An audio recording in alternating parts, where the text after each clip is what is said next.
Un petit complément sur ce qu'on vient de dire, un petit résumé. Mais avant tout, je dois préciser quelque chose.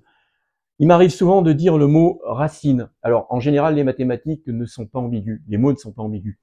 Mais il y a quand même quelques cas où ça peut risquer d'être un peu ambigu. Vous savez ce qu'est la racine carrée? Enfin, je vais faire une vidéo là-dessus aussi, mais une racine tout court n'a rien à voir avec une racine carrée. Pour des raisons historiques, le mot racine, en fait, c'est un mot qui est synonyme du mot solution. Donc, il m'arrivera dans mon discours de parler aussi bien de solution d'une équation ou de racine d'une équation. C'est exactement la même chose. Attention, une racine n'est pas une racine carrée. D'accord? Il faut prendre le mot racine tout court plutôt comme un synonyme du mot solution. Alors, cela étant dit, faisons un tout petit résumé sur le second degré, j'y reviendrai. Quand j'ai à résoudre ax2 plus bx plus c égale 0, toujours avec a différent de 0, sinon ce n'est pas un trinôme du second degré, mais quelque chose du premier degré.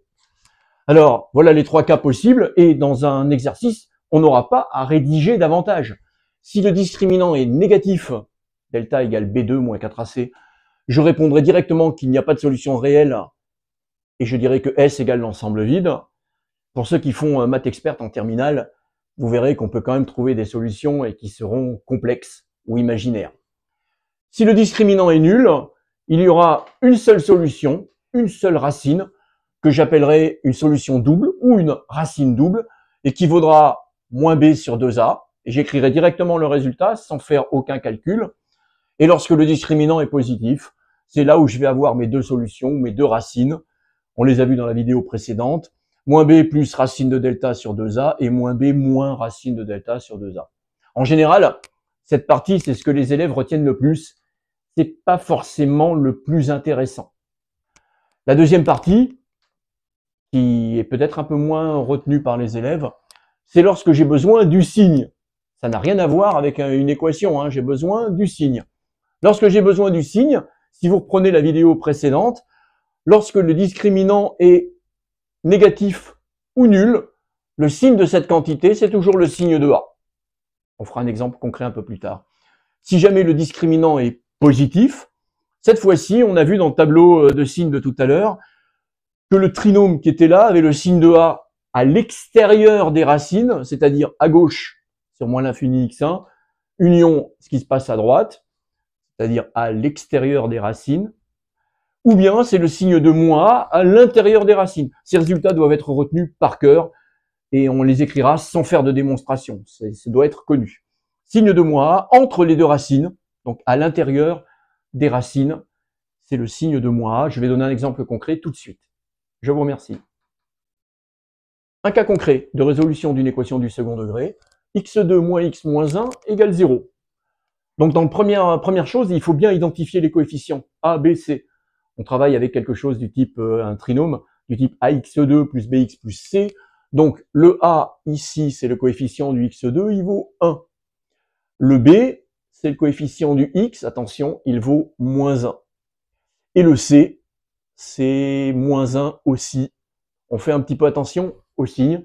Et donc là, vraiment pilotage automatique, pas grand-chose à dire. Je calcule le discriminant, delta, donc b au carré moins 4ac.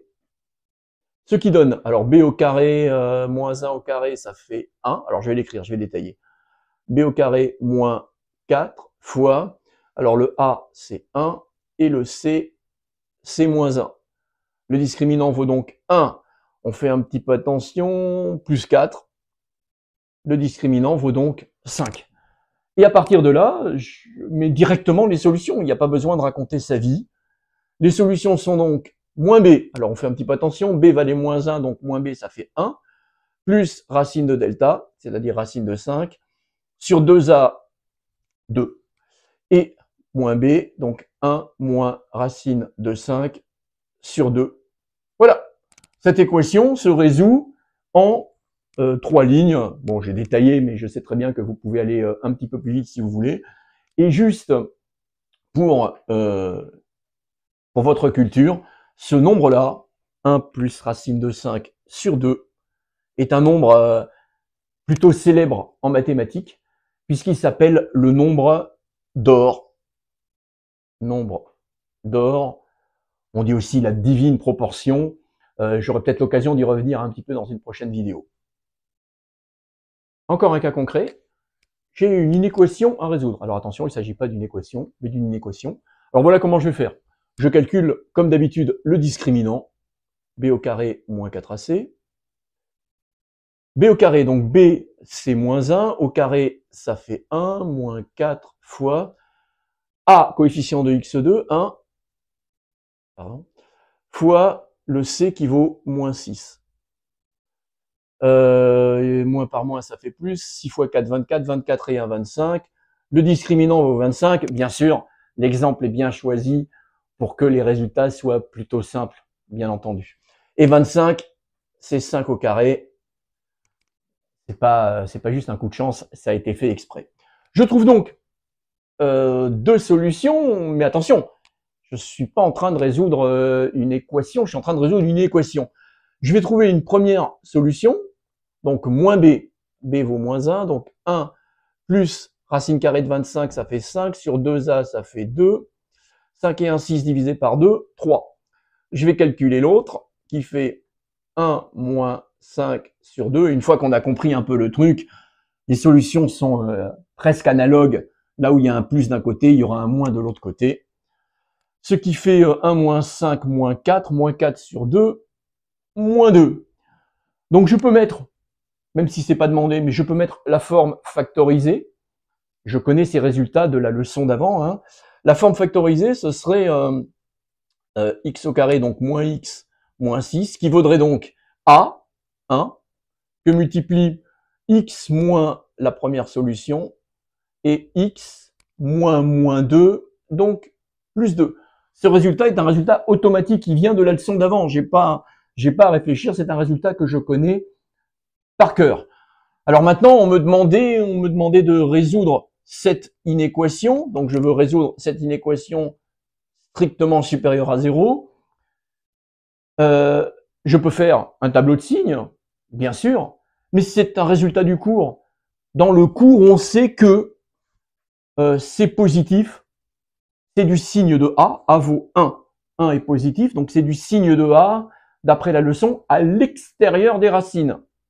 Donc j'ai pas besoin de refaire un tableau de signes, je peux directement dire que la solution est, donc il faut que je sois positif, il faut que je sois à l'extérieur des racines, donc à gauche, moins l'infini, alors je mets d'abord la plus petite, moins 2, moins l'infini est toujours exclu, alors moins 2, je le garde ou je l'exclus? Bah, pour moins 2, le trinôme vaut 0. Et moi, on m'a demandé strictement supérieur à 0, donc je l'exclus. Union, donc là j'étais à gauche. Maintenant, la partie de droite, c'est 3 plus l'infini. L'infini est toujours exclu, toujours. Le 3, bah, si je remplace x par 3, cette quantité vaut 0. Et moi, je ne peux pas être égal à 0. On m'a demandé strictement supérieur à 0. Donc, j'exclus le 3. Donc attention, le discriminant en premier, le x1 et le x2, je ne peux pas y échapper. Et après, en fait, bon, j'ai mis la forme factorisée, mais j'aurais pu directement, en appliquant le cours, sans justificatif, donner la réponse à cette inéquation. Encore un exemple d'inéquation à résoudre. Je cherche les x qui vérifient 5x2 plus 6x plus 4 inférieur ou égal à 0. Donc pareil, pilotage automatique, je calcule le discriminant. Le discriminant, il vaut b au carré, donc 36, moins 4ac, 4 fois 5 fois 4, 4ac, 4 fois 5, 20, 20 fois 4. Bon, il n'y a pas besoin de finir le calcul. On voit que le discriminant est négatif. Alors, on ne s'affole pas. Qu'est-ce que ça signifie que le discriminant est négatif? Ça signifie que 5x2 plus 6x plus 4 est du signe de... Alors, c'est du cours, hein, donc je n'ai rien à inventer, j'applique le cours directement. Ce trinôme est du signe de A, c'est-à-dire c'est du signe de 5. Donc le trinôme est toujours positif. Voilà. Alors maintenant, alors qu'est-ce que je fais? Qu'est-ce qui se passe? Positif. et même je dirais strictement, il est positif. Strictement, puisque ce trinôme n'a pas de racine, n'a pas de solution. Du coup, moi, on m'a demandé de donner les x pour lesquels le trinôme est inférieur ou égal à 0. Je calcule le discriminant et négatif. Le signe est toujours positif strictement. Mais il n'y en a pas des x pour lesquels le trinôme est toujours négatif. Il n'y en a pas. Je viens de le montrer, c'est du cours. S égale l'ensemble vide. Il n'y a aucun x qui va vérifier que ce trinôme est inférieur ou égal à 0. Je répète comment j'ai fait rapidement. Je calcule le discriminant, il est négatif, et à partir de là, je ne me pose pas de questions, pilotage automatique, d'après le cours, lorsque le discriminant est négatif, le trinôme est du signe de A ça vaut 5, A c'est positif, donc il est positif strictement, il n'y a pas de solution à cette inéquation.